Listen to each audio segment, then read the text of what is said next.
to make sure you're in a comfortable spot. You've got some water that's in a reachable distance. No, but it's not hard to get to. Okay, perfect. All right. So we are going to start the interview now. Over the course of the interview, I'll be asking you step by step to talk about your experience with lupus. You'll have plenty of time, so you don't need to rush. In the first part of the interview, I'll ask you about your diagnosis. After that, I'll ask a few questions about your treatment. And the last part of the interview will give you a chance to talk about what you think should happen in the future to improve treatment, support, and services. Do you have any questions before we start? No, that's all cool. Okay.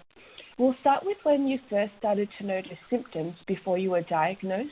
It might be things that at the time you didn't really take much notice of, but in hindsight can see that they might have been early signs or symptoms. Can you describe that for me? So, funny enough, it was when I was a lot younger, like a child. Okay. So when I was, I'm going to say 12, 13, my fingers don't straighten. So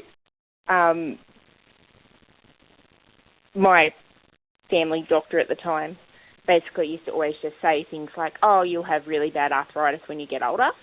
Mm-hmm. And my toes are completely curled over, all bar my two big toes. Mm-hmm. And then when I was in year 11 and 12, so 17, 18, I actually used to have crippling back pain problems and muscle aches and pains, where for a 6-month period I was using a walking stick to get around. And the doctor at the time didn't really go any further than that, bar that I was an active child and obviously I hurt myself somehow. Okay. And can you describe how you came to be diagnosed for this?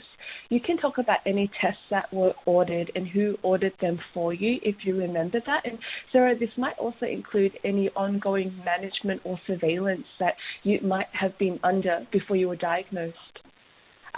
So I didn't get diagnosed until I was, I can't remember my age now. I was, what am I now? I'm 36. So I want to say 25. Mm-hmm. But before then, I constantly ached and pained, and I was constantly in pain, and people always just tell me that was a normal thing. And I didn't get diagnosed until I actually fell pregnant with twins and miscarried. Okay. So that was after the birth of 2 of my children, and my youngest would have been in kindergarten, and I then fell pregnant with twins, and I miscarried those. After that, I went and saw my doctor, and I brought up again the fact that my hands were really starting to pain and that I couldn't straighten them anymore. Mm-hmm. And so she sent away to have some tests done. I can't remember what blood tests she sent away, but it come back with high markers for lupus. Okay. So basically, I didn't even know what lupus was at the time. Mm-hmm.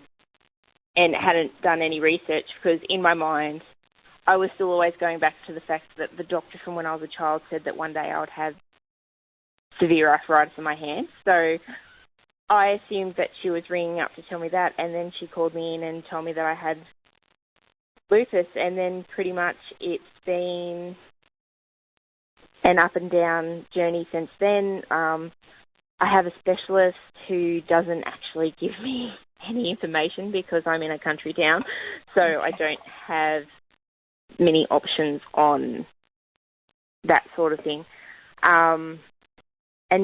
So it's just basically been ongoing with that, and I just go to my normal GP and hope she can help me as best I can manage my pain and things like that. As for extra support, and whether no one's sent me to anything really. I literally just see my normal GP who will give me a script for a handful of pain meds here and there. And pretty much I just wing it, which is really quite shit, to be honest. Yeah. Sarah, did anyone ever talk to you about having a test to see if you have any genes, or sometimes they are called biomarkers, or any mutations that might be important in relation to lupus? So, she gives me the lupus marker test, and that's all she's ever given me. I've never had any gene tests done. Okay. Later, after I was diagnosed, I did find out that my nan actually had lupus. Okay. And they believed that that's what, they only discovered she had lupus when she passed away, because she was bleeding somewhere and they couldn't find where the bleeding was coming from, which was caused by her lupus. So there's been no one's actually done any digging into anything. It's just pretty much I was labelled with lupus and this is what it is, and now work out from there. Okay. You mentioned how much you knew about lupus when you were diagnosed, but for my next question, if you could restate, and if you feel like there's something else you want to add on, please do. The question is, when you were diagnosed with lupus, what did you know about your condition? When I was diagnosed, absolutely nothing. Yeah. I was handed a fact sheet at the time of my diagnosis, and when she said, "Oh, you've got lupus," I was like, okay, cool. What? And they handed me a fact sheet and sent me on my way. Okay. In relation to your condition now, are you able to tell me what your current outlook or prognosis is? So I see I can't think what they call it. What's the name? The rheumatologist? Yeah, that's it. Thank you. Okay.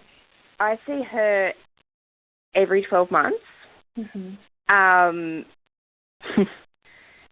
She pretty much has either said I help on methotrexate, which I've tried, and I've had severe reactions to. Okay. And that's pretty much the only course of action she's given me to take.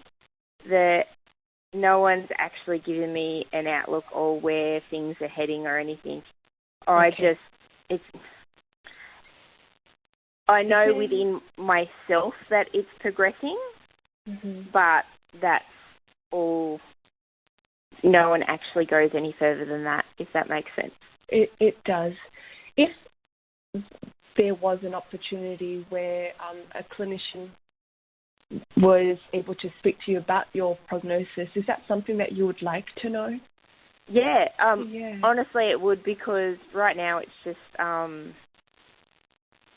it's a guessing game, and if something does go wrong and my symptoms do get worse, because right now my symptoms are mainly muscle pains and fatigue, and the more common things like just the muscle aches, the fatigue, the brain fog. I've only had two really sketchy things, and that's been like I had a suspected it represented like a heart attack, but it wasn't a heart attack. And I also presented with like signs of having a small stroke, but it wasn't a stroke. Everything showed like a stroke to begin with.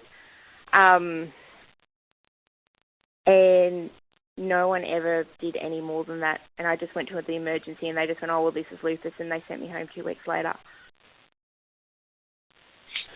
We'll talk